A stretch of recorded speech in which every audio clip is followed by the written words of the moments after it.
Yes, sir. Last class, we all discussed about the heat pipe and pipe fitting. ಈ last year ನಲ್ಲೂ ಕೂಡ ನಾನು ನಿಮಗೆ ಒಂದು ಚಾಪ್ಟರ್ ಬಗ್ಗೆ ನಾನು ನಿಮ್ಗೆ ಹೇಳಿದ್ದೆ, ಹೀಟ್ ಟ್ರೀಟ್ಮೆಂಟ್ ಅಂತ ಹೇಳ್ಬಿಟ್ಟು. ಏನ್ ಹೀಟ್ ಟ್ರೀಟ್ಮೆಂಟ್ ಅಂತಂದ್ರೆ, ಇಲ್ಲಿ ನಾವು ಮುಖ್ಯವಾಗಿ ಗಮನಿಸಬೇಕಾಗಿರ್ತಕ್ಕಂಥದ್ದು ಏನಪ್ಪಾ ಅಂದ್ರೆ, ಏನಿದೆ ಹೀಟ್ ಟ್ರೀಟ್ಮೆಂಟ್ ಅಲ್ಲಿ ನಾವು ಬಹಳ ಮುಖ್ಯವಾಗಿ ಒಂದು ಶಾಖದ ಚಿಕಿತ್ಸೆ ಅಂತ ಕೂಡ ಕರಿತೀವಿ ನಾವು ಅದನ್ನ. ಆ ಒಂದು ಕಾರ್ಬನ್ ಸ್ಟೀಲ್ಸ್ಗೆ ನಾವು ಹೀಟ್ ಟ್ರೀಟ್ಮೆಂಟ್ ಅನ್ನು ಕೊಡಬೇಕಾಗತ್ತೆ. ಆ ಹೀಟ್ ಟ್ರೀಟ್ಮೆಂಟ್ ಅಲ್ಲಿ ಲಾಸ್ಟ್ ಕ್ಲಾಸ್ ಅಲ್ಲಿ ನಾನು ನಿಮ್ಗೆ ಹೇಳಿದ್ದೀನಿ, ಅದರ ಪರ್ಪಸ್ ಏನು ಅಂತ ಕೂಡ ನಾನು ನಿಮ್ಗೆ ಹೇಳಿದ್ದೀನಿ. The property of the steel depend upon the its composition and its structure. The properties can be changed to a considerable extent by changing either its composition or its structure. The structure of steel can be changed by heating is to be particular temperature and then allowing it to cool at a definite rate. The process of changing the structure and thus changing the properties of steel by heating and cooling is called heat treatment. ಇದಕ್ಕೆ simple ಆಗಿ ನಾವು ಹೇಳ್ತಕ್ಕಂಥದ್ದು ಏನಪ್ಪಾ ಅಂತಂದ್ರೆ, the heating and cooling is called as the heat treatment ಅಂತ ಹೇಳಿ ನಾವು ಹೇಳ್ತೀವಿ. ಅಂದ್ರೆ ಒಳಗಡೆ ಇರ್ತಕ್ಕಂಥ ಸ್ಟ್ರಕ್ಚರ್ಸ್ ಏನಾಗುತ್ತೆ, ನಾವು ಹೀಟ್ ಮಾಡಿದ್ಮೇಲೆ ಆ ಪ್ಲೇನ್ ಕಾರ್ಬನ್ ಸ್ಟೀಲ್ಸ್ ಅಲ್ಲಿ ಅದರ ಸ್ಟ್ರಕ್ಚರ್ಸ್ ಚೇಂಜ್ ಆಗ್ತಾ ಹೋಗುತ್ತೆ. ಆ ಸ್ಟ್ರಕ್ಚರ್ ಚೇಂಜ್ ಆಗ್ತಕ್ಕಂಥ ಒಂದು ಡೆಫಿನೆಟ್ ಟೆಂಪರೇಚರ್ ನಲ್ಲಿ, ಡೆಫಿನೆಟ್ ರೇಟ್ ಅಲ್ಲಿ ಚೇಂಜ್ ಆಗ್ತಕ್ಕಂಥದಕ್ಕೆ ನಾವು ಹೀಟ್ ಟ್ರೀಟ್ಮೆಂಟ್ ಅಂತ ಕರಿತೀವಿ. ಇಲ್ಲಿ ಸ್ಟೀಲ್ ಅಂದ್ರೆ ನಿಮಗೆ ಗೊತ್ತೇ ಇದೆ, ಲಾಸ್ಟ್ ಕ್ಲಾಸ್ ಅಲ್ಲೂ ಕೂಡ ನಾನು ನಿಮ್ಗೆ ಹಿಂದಿನ ವರ್ಷನೂ ಕೂಡ ನಾನು ನಿಮ್ಗೆ ಹೇಳಿದ್ದೀನಿ. ಸ್ಟೀಲ್ ಅಂತಂದ್ರೆ ಇಲ್ಲಿ PCS ಅಥವಾ ಪ್ಲೇನ್ ಕಾರ್ಬನ್ ಸ್ಟೀಲ್ ಅಂತ ಹೇಳಿ ಕರಿತೀವಿ. ನೋಡಿ ಇಲ್ಲಿ ಟೈಪ್ಸ್ ಆಫ್ ಸ್ಟೀಲ್ಸ್ ಅಂತಂದ್ರೆ, ಇಲ್ಲಿ ನಾನು ನಿಮ್ಗೆ ಹೇಳಿದ್ದೀನಿ, ಫೆರೈಟ್ ಸ್ಟೀಲ್ ಅಂತ ಕರಿತೀವಿ, ಸಿಮೆಂಟೈಟ್ ಅಂತ ಕರಿತೀವಿ, ಮತ್ತೆ ಪೆರ್ಲೈಟ್ ಸ್ಟೀಲ್ ಅಂತಾನು ಕೂಡ ಕರಿತೀವಿ. ಈ ಚಿತ್ರದಲ್ಲಿ ನೀವು ನೋಡಬಹುದು, ಇಲ್ಲಿ types of structures of the steel, ferrite ಮತ್ತೆ ಎಟುಕ್ಟೈಡ್, ಮತ್ತೆ ಇಲ್ಲಿ ಸಾಮಾನ್ಯವಾಗಿ ನಾವು ಎಟುಕ್ಟೈಡ್ ಸ್ಟೀಲ್ ಅಥವಾ ಪೆರ್ಲೈಟ್ ಅಂತ ಕರಿತೀವಿ, ಇಲ್ಲಿ ಫೆರೈಟ್ ಅಂತಾನು ಕೂಡ ಕರಿತೀವಿ. The structure of the steel becomes visible and the piece of the metal is broken. ನಾವು ಯಾವಾಗಲೂ ಕೂಡ ಅಷ್ಟೇ, ಮೆಟಲ್ ನಾವು ನೋಡ್ಬೇಕಾದಾಗ ಒಳಗಡೆ ಸ್ಟ್ರಕ್ಚರ್ ಏನಿದೆ ಅಂತಕ್ಕಂಥದ್ದು ಕಂಡುಹಿಡಿಬೇಕಾದಾಗ ನಾವು ಅದನ್ನ ಬ್ರೋಕನ್ ಅಂದ್ರೆ ಅದನ್ನ ಕಟ್ ಮಾಡಿ ನೋಡ್ಬೇಕು.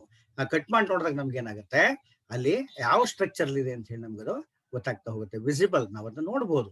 The exact grain size structure can be seen. ಆ ಗ್ರೈನ್ ಸೈಜ್ ಏನಿದೆ, ಅದ್ರ ಸ್ಟ್ರಕ್ಚರ್ ಏನಿದೆ, ನಿಮ್ಗೆ ಸ್ಟ್ರಕ್ಚರ್ ಅಂದ್ರೆ ಗೊತ್ತೇ ಇದೆ, ಫೈಬರ್ ಸ್ಟ್ರಕ್ಚರ್, ಗ್ರಾನುಲರ್ ಸ್ಟ್ರಕ್ಚರ್ ಮತ್ತೆ ಕ್ರಿಸ್ಟಲೈನ್ ಸ್ಟ್ರಕ್ಚರ್ ಅಂತಕ್ಕಂಥದ್ದು 3 ಸ್ಟ್ರಕ್ಚರ್ಸ್ ಕೂಡ ನಾನು ನಿಮಗೆ ಲಾಸ್ಟ್ ಕ್ಲಾಸ್ ಅಲ್ಲಿ ಎಕ್ಸ್ಪ್ಲೈನ್ ಮಾಡಿದ್ದೀನಿ.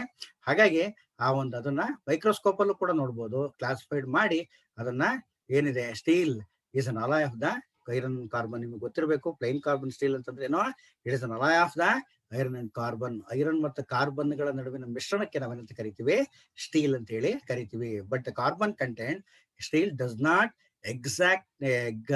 ಎಕ್ಸೀಡ್ 1.7. ಅಂದ್ರೆ ನಿಮ್ಗೆ ಗೊತ್ತೇ ಇದೆ, ಇಲ್ಲಿ ನಾವು ಹೈ ಕಾರ್ಬನ್ ಸ್ಟೀಲ್ ಅಂತ ಕರಿತೀವಿ. ಹೈ ಕಾರ್ಬನ್ ಸ್ಟೀಲ್ ನಲ್ಲಿ the carbon percentage is 0.75% to the 1.5%. But ಆದ್ರೂ ಕೂಡ ಇದು 1.7% ಗಿಂತ ಕೂಡ ಮೀರಬಾರ್ದು.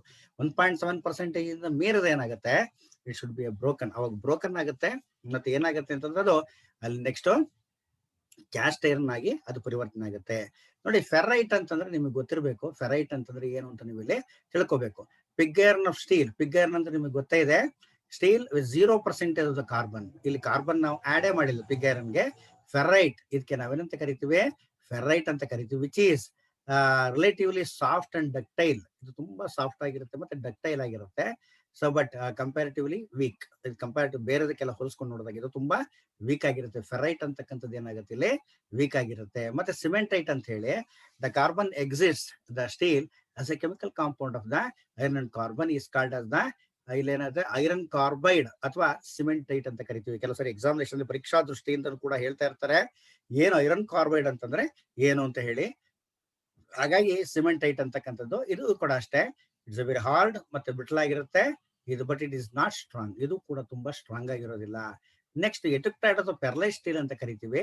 0.84% carbon steel or eutectoid steel. ಅಂದ್ರೆ ಕಾರ್ಬನ್ ಸ್ಟೀಲ್ ಅಂತಕ್ಕಂಥದ್ರಲ್ಲಿ ಕಾರ್ಬನ್ ಪರ್ಸೆಂಟೇಜ್ 0.84% ಇದೆ ಅಂತಂದ್ರೆ it is called as the pearlite steel ಅಂತ ಕರಿತೀವಿ, ಅಥವಾ ಎಟುಕ್ಟೈಡ್ ಸ್ಟೀಲ್ ಅಂತ ಕರಿತೀವಿ. ಇದು ಕೂಡ ಅಷ್ಟೇ, it is much stronger then the other 2 ones. ಅಂದ್ರೆ ಫೆರೈಟ್ ಮತ್ತೆ ಸಿಮೆಂಟೈಟ್ ಗಿಂತನೂ ಕೂಡ ಇದು ಪರವಾಗಿಲ್ಲ, ಆ ಒಂದು ಸ್ಟ್ರಾಂಗ್ ಆಗಿ ಇದು ಇರುತ್ತೆ. ಸೊ ಇದರಲ್ಲಿ ಹೈಪೋ ಎಟುಕ್ಟೈಡ್ ಸ್ಟೀಲ್ ಅಂತ ಬರುತ್ತೆ. More than 0.85% of the carbon, 84% ಗಿಂತ ಕೂಡ ಜಾಸ್ತಿ ಕಾರ್ಬನ್ ಪರ್ಸೆಂಟೇಜ್ ಇರುತ್ತೆ. ಇದು ಈ ಸ್ಟೀಲ್ ಅಂತ ಪೆರ್ಲೈಟ್ ಮತ್ತು ಸಿಮೆಂಟೈಟ್ ಗಿಂತನೂ ಕೂಡ ಇದು ಸ್ಟ್ರಾಂಗ್ ಆಗಿರುತ್ತೆ. ಇದಕ್ಕೆ ನಾವು ಹೈಪೋ ಎಟುಕ್ಟೈಡ್ ಸ್ಟೀಲ್ ಅಂತ ಕರಿತೀವಿ. ಇಲ್ಲಿ ಹೈಪರ್ ಎಟುಕ್ಟೈಡ್ ಸ್ಟೀಲ್ ಮತ್ತು ಹೈಪೋ ಎಟುಕ್ಟೈಡ್ ಸ್ಟೀಲ್ ಅಂತ ಎರಡಿದೆ. 0.84% ಅಂತ ಮೋರ್ ಜಾಸ್ತಿ ಇದ್ರೆ ಅದಕ್ಕೆ ನಾವೇನಂತ ಕರಿತೀವಿ, ಹೈಪರ್ ಎಟುಕ್ಟೈಡ್ ಸ್ಟೀಲ್ ಅಂತ ಕರಿತೀವಿ. ಹೈಪೋ ಅಂತಂದ್ರೆ ಲೆಸ್ ದೆನ್ 0.84%. ಅಂದ್ರೆ ಇಲ್ಲಿ ಎರಡನ್ನೂ ಕೂಡ ನೀವು ನೋಡ್ಕೋಬೇಕು. ಹೈಪರ್ ಅಂತಂದ್ರೆ ಏನು, ಹೈಪೋ ಅಂತಂದ್ರೆ, ಹೈಪೋ ಅಂದ್ರೆ ಕಡಿಮೆ, ಹೈಪರ್ ಅಂದ್ರೆ ಜಾಸ್ತಿ. ನೋಡಿ ಈ ಚಿತ್ರ ನೋಡಿ ನೀವು, structures of the steel when heated. ನಾವು ಏನಿದೆ ಆ ಸ್ಟೀಲ್ ನ, ಪ್ಲೇನ್ ಕಾರ್ಬನ್ ಸ್ಟೀಲ್ ನ ಹೀಟ್ ಮಾಡಿದಾಗ ಆ ಸ್ಟೀಲ್ ನ ಸ್ಟ್ರಕ್ಚರ್ಸ್ ಯಾವ ತರ ಇರುತ್ತೆ ನಾವಿಲ್ಲಿ ಗಮನಿಸ್ತಾ ಹೋಗ್ಬೋದು. ನೋಡಿ ಇಲ್ಲಿ it is called the temperature. ಈ ಕಡೆ ಇಲ್ಲಿ ಏನ್ ಟೆಂಪರೇಚರ್ ನಾವು ನೋಡ್ತಾ ಇದೀವಿ ಈ ಸ್ಕೇಲ್ ನಲ್ಲಿ, ಈ ಸ್ಕೇಲ್ ನಲ್ಲಿ ಪರ್ಸೆಂಟೇಜ್ ಕಾರ್ಬನ್ ನಾವಿಲ್ಲಿ ನೋಡ್ತಾ ಇದೀವಿ. ಸೊ ಇಲ್ಲಿ ಏನಾಗುತ್ತೆ, ಈ ಒಂದು ಕಾರ್ಬನ್ ಕಂಟೆಂಟ್ಸ್ ಏನಿದೆ ಇಲ್ಲಿ ಹೀಟ್ ಟ್ರೀಟ್ಮೆಂಟ್ ಇಲ್ಲಿ ನಾವು ನೋಡಿದಾಗ ಈ ಒಂದು 0.84% ಇಂದ ನಾವು ತಗೊಂಡಾಗ 723 ಡಿಗ್ರಿ ಸೆಂಟಿಗ್ರೇಡ್ಗೆ ನಾವೇನ್ ಮಾಡ್ತೀವಿ, ಇಲ್ಲಿ ಸ್ಟಾಪ್ ಮಾಡ್ತೀವಿ. ಇದಕ್ಕೆ ಏನಂತ ಕರಿತೀವಿ, 723 ಡಿಗ್ರಿಗೆ ಇದಕ್ಕೆ ನಾವು ಏನಂತ ಹೇಳ್ತೀವಿ ಅಂತಂದ್ರೆ ಕ್ರಿಟಿಕಲ್ ಟೆಂಪರೇಚರ್ ಅಂತ ಕರಿತೀವಿ. ಈ ಬಿಲೋ ದ ಕ್ರಿಟಿಕಲ್ ಟೆಂಪರೇಚರ್ಗೆ ಲೋಯರ್ ಕ್ರಿಟಿಕಲ್ ಟೆಂಪರೇಚರ್ ಅಂತ ಕರಿತೀವಿ. ಎಬೋ ದ ಕ್ರಿಟಿಕಲ್ ಟೆಂಪರೇಚರ್ಗೆ ಅಪ್ಪರ್ ಕ್ರಿಟಿಕಲ್ ಟೆಂಪರೇಚರ್ ಅಂತ ಕರಿತೀವಿ. ನೋಡಿ ಎರಡನ್ನೂ ಕೂಡ ನೀವು ನೋಡ್ಬೇಕಿಲ್ಲಿ, ಅಪ್ಪರ್ ಕ್ರಿಟಿಕಲ್ ಟೆಂಪರೇಚರ್ ಮತ್ತೆ ಲೋಯರ್ ಕ್ರಿಟಿಕಲ್ ಟೆಂಪರೇಚರ್ ಎರಡು ಕೂಡ ನಾವು ನೋಡ್ತೀವಿ. The steel is heated, a change on structure commences from 723 degree centigrade. ಯಾವಾಗಲೂ ಕೂಡ ಅಷ್ಟೇ ಇದಕ್ಕೆ ನಾವು ಫರ್ನೆಸ್ ಟೆಂಪರೇಚರ್ ಅಂತ ಕೂಡ ಕರಿತೀವಿ. 723 ಡಿಗ್ರಿ ಸೆಂಟಿಗ್ರೇಡ್ಗೆ ಬರ್ತಾ ಇದ್ದಾಗ ಇದಕ್ಕೆ ಏನಂತ ಕರಿತೀವಿ ನಾವು, ಹೀಟಿಂಗ್ ಟೆಂಪರೇಚರ್ ಅಂತ ಕರಿತೀವಿ. ಇದಕ್ಕೆ ನಾವು ಕ್ರಿಟಿಕಲ್ ಟೆಂಪರೇಚರ್ ಅಂತ ಕರಿತೀವಿ. ಇದಾದ್ಮೇಲೆ ಏನಾಗುತ್ತೆ, the new structure is formed called as the austenite. 723 degree centigrade ಬರ್ತಾ ಇದ್ದಾಗೆ ಆ ಸ್ಟೀಲ್ ಏನಾಗುತ್ತೆ, it becomes a new structure new structure ಏನಾಗುತ್ತೆ, ಫಾರ್ಮೇಶನ್ ಆಗುತ್ತೆ. ಇದಕ್ಕೆ ಆಸ್ಟನೈಟ್ ಅಂತ ಕರಿತೀವಿ. What you mean by the austenite ಅಂತ ಹೇಳಿ ಎಕ್ಸಾಮಿನೇಷನ್ಸ್ ಅಲ್ಲಿ ಕೇಳ್ತಾ ಇರ್ತಾರೆ. ಆಸ್ಟನೈಟ್ ಇಸ್ ಅ ನಾನ್ ಮ್ಯಾಗ್ನೆಟಿಕ್. ಆಸ್ಟನೈಟ್ ಏನಂತ ಕರಿತೀವಿ ನಾವು, it is a non magnetic. It if the hot steel is cooled slowly. ಆ ಹಾಟ್ ಸ್ಟೀಲ್ ಅಂದ್ರೆ ಆಸ್ಟನೈಟ್ ಏನಿದೆ ಅದು ನಿಧಾನವಾಗಿ ಕೂಲ್ ಆದಾಗ ದ ಓಲ್ಡ್ ಸ್ಟ್ರಕ್ಚರ್ ಅಂದ್ರೆ ಹಳೆ ಸ್ಟ್ರಕ್ಚರ್ ಏನಿದೆ ಈಸ್ ರಿಟೈನ್ಡ್. ಹಳೆ ಸ್ಟ್ರಕ್ಚರ್ ಪುನಃ ಏನಾಗುತ್ತೆ ಬರುತ್ತೆ, and it will have fine grains. ಅಲ್ಲಿ ಏನಾಗುತ್ತೆ, ಉತ್ತಮವಾದ ಗ್ರೈನ್ ಸ್ಟ್ರಕ್ಚರ್ ಜೊತೆಗೆ, and which make it easily machinable. ಅವಾಗ ಏನಾಗುತ್ತೆ, ಅದನ್ನ ಈಸಿಯಾಗಿ ನಾವು ಮೆಷಿನಬಲ್ ಮಾಡಬಹುದು, ಅಂದ್ರೆ ಮೆಷಿನ್ ಅಲ್ಲಿ ವರ್ಕ್ ಅನ್ನ ಮಾಡಬಹುದು. ಇವತ್ತು hot steel is cooled rapidly and austenite changes into a new structure is called as the martensite. ಇದಕ್ಕೆ ಏನಂತ ಕರಿತೀವಿ ನಾವು, ಆಸ್ಟನೈಟ್ ಅಂದ್ರೆ ನಿಮ್ಗೆ ಗೊತ್ತಿರಬೇಕು, ಮಾರ್ಟನ್ಸೈಟ್ ಅಂತಂದ್ರೂ ಕೂಡ ನಿಮ್ಗೆ ಗೊತ್ತಿರಬೇಕು. This structure is very fine grained. ಅಂದ್ರೆ ಮಾರ್ಟನ್ಸೈಟ್ ಅಂತಕ್ಕಂಥ ಒಂದು ಸ್ಟ್ರಕ್ಚರ್ ಏನಿದೆ, it is a fine grained, very hard and magnetic. ಅದು ನಾನ್ ಮ್ಯಾಗ್ನೆಟಿಕ್, ಇದು very hard and magnetic. It is extremely wear resistant than cut the other metal. ಇದರಿಂದ ನಾವೇನ್ ಮಾಡ್ಬೋದು, ಬೇರೆ ಮೆಟಲ್ ನಾವು ಕಟ್ ಮಾಡ್ಬೋದು. ಸೊ ಇದಕ್ಕೇನಂತ ಕರಿತೀವಿ, ಎಕ್ಸಾಮಿನೇಷನ್ ಪರೀಕ್ಷಾ ದೃಷ್ಟಿಯಿಂದ ತುಂಬಾ ಇಂಪಾರ್ಟೆಂಟ್ ಇದು. ಆಸ್ಟನೈಟ್ ಅಂತಂದ್ರೇನೋ, ಮಾರ್ಟನ್ಸೈಟ್ ಅಂತಂದ್ರೇನೋ ನಿಮಗೆ ಅದು ಗೊತ್ತಿರಬೇಕು. Heat treatment process and purpose. Heat treatment process ಯಾವ ತರ ಆಗುತ್ತೆ, ಅದರ ಪರ್ಪಸ್ ಏನಿದೆ ಅದನ್ನ ನಾವಿಲ್ಲಿ ನೋಡೋಣ. Because the steel undergoes changes in structure on heating and cooling. ಇದರಲ್ಲಿ ಇಷ್ಟೇ, ಹೀಟ್ ಮಾಡೋದು, ಕೂಲ್ ಮಾಡೋದು. ಅಂದ್ರೆ ಹೀಟ್ ಟ್ರೀಟ್ಮೆಂಟ್ ಅಂದ್ರೇನು, it is the difference between the heating and cooling is called as the heat treatment. So its properties may be the greatly affected by the suitable heat treatment. ನಮ್ಗೆ ಏನಾಗುತ್ತೆ ಇಲ್ಲಿ, ಯಾವ treatment, ಯಾವ ಏನಿದೆ ಇಲ್ಲಿ heat treatment ಮಾಡಬೇಕಾದಾಗ ಅದರ ಏನು ಎಫೆಕ್ಟ್ ಆಗುತ್ತೆ ಏನು ಅಂತಕ್ಕಂಥ ನಾವಿಲ್ಲಿ ನೋಡ್ಬೋದು. ಇಲ್ಲಿ 4 ರೀತಿ ಇರ್ತಕ್ಕಂಥ ಹೀಟ್ ಟ್ರೀಟ್ಮೆಂಟ್ ನಾವಿಲ್ಲಿ ನೋಡ್ತಾ ಹೋಗ್ತೀವಿ. One is called as the hardening ಅಂತ ಕರಿತೀವಿ, ಎರಡನೇದು ಟೆಂಪರಿಂಗ್ ಅಂತ ಕರಿತೀವಿ, ಮೂರನೇದು ಅನಿಲಿಂಗ್ ಅಂತ ಕರಿತೀವಿ, ನಾಲ್ಕನೇದು ನಾರ್ಮಲೈಸಿಂಗ್ ಅಂತ ಹೇಳಿ ಕರಿತೀವಿ. ಸೊ ಮೊದಲನೇದು ಹಾರ್ಡನಿಂಗ್ ಅಂತಂದ್ರೆ ಏನಕ್ಕೋಸ್ಕರ ನಾವು ಹೀಟ್ ಟ್ರೀಟ್ಮೆಂಟ್ ಮಾಡಿ, ಯಾಕೆ ನಾವು ಈ ಒಂದು ಪ್ರೋಸೆಸ್ ನ ಹಾರ್ಡನಿಂಗ್ ಅನ್ನ ಮಾಡಬೇಕು? To add cutting ability. ಎಲ್ಲಾ ಮೆಟಲ್ ಕೂಡ ಕಟ್ ಮಾಡೋದಿಲ್ಲ. ನಾವು ಒಂದು ಮೆಟಲ್ ನ ಇನ್ನೊಂದು ಮೆಟಲ್ ನ ಕಟ್ ಮಾಡ್ಬೇಕಾದಾಗ ಅದಕ್ಕೆ ಕಟಿಂಗ್ ಎಬಿಲಿಟಿ ಕೂಡ ಬೇಕಾಗುತ್ತೆ. ಅದಕ್ಕೋಸ್ಕರ ಹಾರ್ಡನಿಂಗ್ ಅನ್ನ ಮಾಡ್ತೀವಿ. To increase the wear resistance. ಹಾಳಾಗಿ ಹೋಗದೆ ಇರತಕ್ಕಂಥ ರೀತಿನಲ್ಲ ಆ ರೆಸಿಸ್ಟೆನ್ಸ್ ಪ್ರಾಪರ್ಟಿನ ಇನ್ಕ್ರೀಸ್ ಮಾಡ್ತಕ್ಕಂಥದ್ದು, ಇದಕ್ಕೆ ನಾವು ಹಾರ್ಡನಿಂಗ್ ಅಂತ ಹೇಳಿ ಕರಿತೀವಿ. ಟೆಂಪರಿಂಗ್ ಅಂತಂದ್ರೆ ಏನೋ, ಟು ರಿಮೂವ್ ಎಕ್ಸ್ಟ್ರೀಮ್ ಬ್ರಿಟಲ್ನೆಸ್. ಈಗ ನಿಮಗೆ ಗೊತ್ತೇ ಇದೆ, ಕ್ಯಾಸ್ಟ್ ಐರನ್ ಅಂತಂದ್ರೆ ಏನೋ, without notice it should be A breakable. ಅಂದ್ರೆ ಸಾಮಾನ್ಯ ಯಾವುದೇ ನೋಟಿಸ್ ಕೊಡದಲೆ ಅದೇನಾಗುತ್ತೆ, ಬ್ರೇಕ್ ಆಗುತ್ತೆ. ಇದಕ್ಕೆ ಏನಂತ ಕರಿತೀವಿ, ಬ್ರಿಟಲ್ನೆಸ್ ಪ್ರಾಪರ್ಟಿ ಅಂತ ಕರಿತೀವಿ. ಎತ್ತಾಕಿದ ತಕ್ಷಣ ಒಡೆದೋಗುತ್ತೆ ಅದು. ಅಂದ್ರೆ ಇಲ್ಲಿ ಟೆಂಪರಿಂಗ್ ನ ಮಾಡಿದಾಗ ಏನಾಗುತ್ತೆ, ಆ ಬ್ರಿಟ್ಲೆಸ್ ಪ್ರಾಪರ್ಟಿನ ರಿಮೂವ್ ಮಾಡ್ತೀವಿ, caused by hardening to an extent, annealing to induce toughness and shock resistance ಗೆ ನಾವು ಒಂದೇನಿದೆ ಟೆಂಪರಿಂಗ್ ಅನ್ನ ಮಾಡ್ತೀವಿ. ಅನಿಲಿಂಗ್ ಅಂತಂದ್ರೆ to relieve the strain and stress, ಇಲ್ಲಿ ಸ್ಟ್ರೈನ್ ಮತ್ತೆ ಸ್ಟ್ರೆಸ್ ಅನ್ನು ರಿಲೀವ್ ಮಾಡಬೇಕಾಗುತ್ತೆ. To eliminate strain, hardness, to improve machinability, to soften and steel. ಅಂದ್ರೆ ಸಾಮಾನ್ಯವಾಗಿ ಹಾರ್ಡನ್ ಕೆನ್ ಬಿ, ಇಲ್ಲಿ ಸಾಫ್ಟನ್ ಆಗಿ ಮಾಡ್ತಕ್ಕಂಥದ್ದು. ಅನಿಲಿಂಗ್ ಅಂತಂದ್ರೆ ನಾವು ಟು ಸಾಫ್ಟ್ ಅಂಡ್ ಮೆಟಲ್ ನ ಹಾರ್ಡ್ ಆಗಿರ್ತಕ್ಕಂಥದ್ದನ್ನ ಸಾಫ್ಟ್ ಮಾಡ್ತಕ್ಕಂಥದಕ್ಕೆ ಅನಿಲಿಂಗ್ ಅಂತ ಹೇಳಿ ಕರಿತೀವಿ. ನಾರ್ಮಲೈಸಿಂಗ್ ಅಂದ್ರೆ to refine the grain structure of the steel, ಮೆಷಿನಬಿಲಿಟಿಗೆ ನಾವು ಕರೆಕ್ಟ್ ಆಗಿ ಗ್ರೈನ್ ಸ್ಟ್ರಕ್ಚರ್ ನ ರಿಫೈನ್ ಮಾಡೋದಕ್ಕೋಸ್ಕರ ನಾರ್ಮಲೈಸಿಂಗ್ ಅನ್ನ ಮಾಡ್ತಾ ಹೋಗ್ತೀವಿ. ಅಂಡ್ ದೆನ್ ಈ heating and quenching steel for heat treatment, ಇದಕ್ಕೆ ಕ್ವಂಚಿಂಗ್ ಅಂತ ಕರಿತೀವಿ. Sudden cooling is called as the quenching. ನಿಮ್ಗೆ ಗೊತ್ತಾಗಿದೆ, ಸಡನ್ ಕೂಲಿಂಗ್ ಅಂದ್ರೆ ನಾವು ಹೀಟ್ ಮಾಡಿದ ತಕ್ಷಣ ಕೂಲ್ ಮಾಡ್ತಕ್ಕಂಥದಕ್ಕೆ ಸಡನ್ ಕೂಲಿಂಗ್ ಅಂತ ಕರಿತೀವಿ. It is called as the quenching ಅಂತಾನು ಕೂಡ ಹೇಳ್ತೀವಿ. ಸೊ ಇಲ್ಲಿ ಈ ಕ್ರಿಟಿಕಲ್ ಟೆಂಪರೇಚರ್ ಅಂದ್ರೆ ನಾನು ನಿಮ್ಗೆ ಹೇಳಿದ್ದೀನಿ 723 ಡಿಗ್ರಿ ಸೆಂಟಿಗ್ರೇಡ್ಗೆ ಕ್ರಿಟಿಕಲ್ ಟೆಂಪರೇಚರ್ ಅಂತ ಕರಿತೀವಿ. ಇದರಲ್ಲಿ below the 723 degree is called as the lower critical temperature for all plain carbon steel. It is suitable for all plain carbon steel because ಯಾಕೆ ಅಂತಂದ್ರೆ ಇಲ್ಲಿ ಅಪ್ಪರ್ ಕ್ರಿಟಿಕಲ್ ಟೆಂಪರೇಚರ್ ನಲ್ಲಿ ಏನಾಗುತ್ತೆ, the temperature at which structure of the steel completely changes austenite is called as the upper critical temperature. Completely structure ಏನಾಗುತ್ತೆ, austenite property ಬಂದ್ಬಿಡುತ್ತೆ, non magnetic ಆಗುತ್ತೆ. ಹಾಗಾಗಿ the various depending on the percentage of the carbon of the steel. ನೋಡಿ ಈ ಚಿತ್ರದಲ್ಲಿ ನೀವು ನೋಡ್ತಾ ಇದ್ರಿ, ಫಿಗರ್ ನಂಬರ್ 1 ನೋಡಿ, ಕಾರ್ಬನ್ ಕಂಟೆಂಟ್ಸ್ ಇನ್ ಪರ್ಸೆಂಟೇಜ್ ಈಗ ಟೆಂಪರೇಚರ್ ಇದರಲ್ಲಿ 723 ಡಿಗ್ರಿಯಿಂದ 900 ಡಿಗ್ರಿ ಸೆಂಟಿಗ್ರೇಡ್ ತನಕ ಕೂಡ ಮತ್ತೆ 1100 ಡಿಗ್ರಿ ಸೆಂಟಿಗ್ರೇಡ್ ತನಕ ಕೂಡ ಅಪ್ಪರ್ ಕ್ರಿಟಿಕಲ್ ಟೆಂಪರೇಚರ್ ನಾವಿಲ್ಲಿ ನೋಡ್ತಾ ಇದೀವಿ.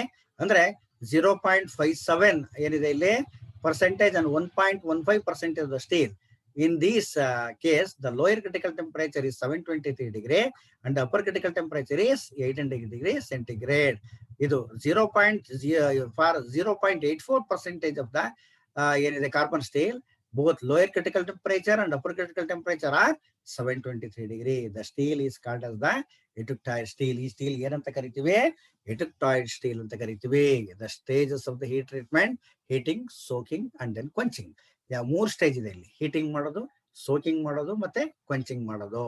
ಇಲ್ಲಿ when the steel of being heated reaches the required temperature, ನಮ್ಗೆ ಏನ್ ಟೆಂಪರೇಚರ್ ಬೇಕು ಆ ಟೆಂಪರೇಚರ್ಗೆ ಅದು ರೀಚ್ ಆಗ್ಬೇಕು. It is held in the same temperature for a period of time. ನಾವ್ ಯಾವ ಟೈಮಲ್ಲಿ ಕೊಟ್ಟಿರ್ತೀವಿ ಆ ಟೈಮ್ಗೆ the allows the heating to take place throughout the section uniformly. Heat ಏನಾಗ್ಬೇಕದು, ಒಂದ್ ಕಡೆ ಹೀಟ್ ಆಗೋದು ಇನ್ನೊಂದ್ ಕಡೆ ಕಡಿಮೆ ಆಗೋದು ಮಾಡ್ಬಾರ್ದು, ಯೂನಿಫಾರ್ಮ್ ಆಗೋದು ಹೀಟ್ ಆಗ್ಬೇಕು. ಈ ಪ್ರೋಸೆಸ್ಗೆ ಏನಂತ ಕರಿತೀವಿ, ಸೋಕಿಂಗ್ ಅಂತ ಕರಿತೀವಿ. ಸೋಕಿಂಗ್ ಅಂತಂದ್ರೆ ಏನು, ಯೂನಿಫಾರ್ಮ್ ಆಗಿ ನಾವೇನ್ ಕೊಟ್ಟಿರ್ತೀವಿ ಆ ರೇಟ್ ನಲ್ಲಿ ಅದು ಯೂನಿಫಾರ್ಮ್ ಆಗಿ ಹೀಟ್ ಆಗ್ತಕ್ಕಂಥದ್ದು ಏನಂತ ಕರಿತೀವಿ, ಸೋಕಿಂಗ್ ಅಂತ ಕರಿತೀವಿ. ಇಲ್ಲಿ heating of steel it depends upon the section of the, ಇಲ್ಲಿ ಸೆಲೆಕ್ಷನ್ ಆಫ್ ದ ಫರ್ನೆಸ್. ನಾವು ಯಾವ ಕುಲುಮೆಯನ್ನ ಸೆಲೆಕ್ಷನ್ ಮಾಡ್ತೀವಿ, ಯಾವ ಫರ್ನೆಸ್ ಅನ್ನು ಸೆಲೆಕ್ಷನ್ ಮಾಡ್ತೀವಿ, ಅದ್ರ ಮೇಲ್ಗಡೆ ನಾವು ಅದನ್ನ ಡಿಸೈಡ್ ಮಾಡ್ಬೇಕಾಗತ್ತೆ. The fuel used for heating, ಯಾವ ಫ್ಯೂಯಲ್ ನ ನಾವಿಲ್ಲಿ ಯೂಸ್ ಮಾಡ್ತೇವೆ, the time interval and regulation in the bringing of the part of the required temperature, the heating rate and the heating time also depend on the composition of the steel. ಅಂದ್ರೆ heating rate ಮತ್ತೆ heating time ಎರಡನ್ನೂ ಕೂಡ ನಾವಿಲ್ಲಿ ನೋಡ್ಕೋಬೇಕಾಗತ್ತೆ. ಈ structure, the shape and size of the part two B heat treated, ಇದಕ್ಕೆ ನಾವೇನಂತ ಕರಿತೀವಿ, heating steel ಅಂತ ಕರಿತೀವಿ. ಇಲ್ಲಿ ಸೋಕಿಂಗ್ ಅಂದ್ರೆ ಏನು ಅಂತ ನಾನು ನಿಮ್ಗೆ ಹೇಳಿದ್ದೀನಿ. ಸೋಕಿಂಗ್ ಅಂದ್ರೆ ಯೂನಿಫಾರ್ಮ್ ಆಗಿ ಹೀಟ್ ಆಗ್ತಕ್ಕಂಥದಕ್ಕೆ ಸೋಕಿಂಗ್.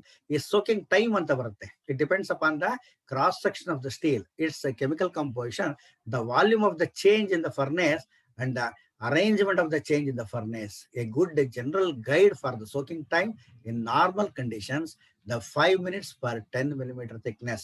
10 millimeter thickness ಗೆ ಯೂನಿಫಾರ್ಮ್ ಹೀಟ್ ಆಗ್ತಕ್ಕಂಥದಕ್ಕೆ ನಮಗೆ 5 ನಿಮಿಷ ಬೇಕಾಗುತ್ತೆ. ಇದಕ್ಕೆ ಏನಂತ ಕರಿತೀವಿ, ಸೋಕಿಂಗ್ ಟೈಮ್ ಅಂತ ಕರಿತೀವಿ.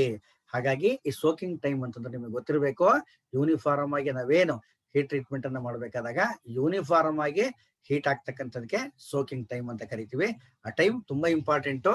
ಮತ್ತೆ ಪ್ರೀ ಹೀಟಿಂಗ್ ಅಂತ ಹೇಳಿ, steel should be pre heated to low temperature up to 600 degree centigrade slowly as possible. ನಾವು ನಿಧಾನವಾಗಿ ಫಸ್ಟ್ ಪ್ರೀ ಹೀಟಿಂಗ್ ಅನ್ನು ಮಾಡಿ, ಏಕದಮ್ ಒಂದೇ ಸರಿ ನಾವು 723 ಡಿಗ್ರಿ ಸೆಂಟಿಗ್ರೇಡ್ಗೆ ತಗೊಂಡು ಹೋಗ್ಬಾರ್ದು. ಇಲ್ಲಿ ನಾವು ಸ್ಟೀಲ್ ನ ಪ್ರೀ ಹೀಟಿಂಗ್ ಮಾಡಬೇಕು. ನಾನು ನಿಮಗೆ ಮೊದಲೇ ಹೇಳಿದೀನಿ ಕ್ವೆಂಚಿಂಗ್ ಅಂತಂದ್ರೆ ಏನು ಅಂತ ಹೇಳಿ. ಕ್ವೆಂಚಿಂಗ್ ಅಂದ್ರೆ ಇಮಿಡಿಯೇಟ್ಲಿ, ಅಂದ್ರೆ sudden cooling is called as the quenching. Sudden ಆಗಿ ನಾವು ಕೂಲ್ ಮಾಡೋದಕ್ಕೆ quenching ಅಂತ ಕರಿತೀವಿ, depending on the severity of the cooling required. Different quenching media ಅಂದ್ರೆ ಬೇರೆ ಬೇರೆ ರೀತಿ ಇರ್ತಕ್ಕಂಥ ಕ್ವೆಂಚಿಂಗ್ ಮೀಡಿಯಾಸ್ ನಾವಿಲ್ಲಿ ಯೂಸ್ ಮಾಡ್ತೀವಿ. The most widely use for quenching media brine solution ಅಂತ ಸಿಗುತ್ತೆ.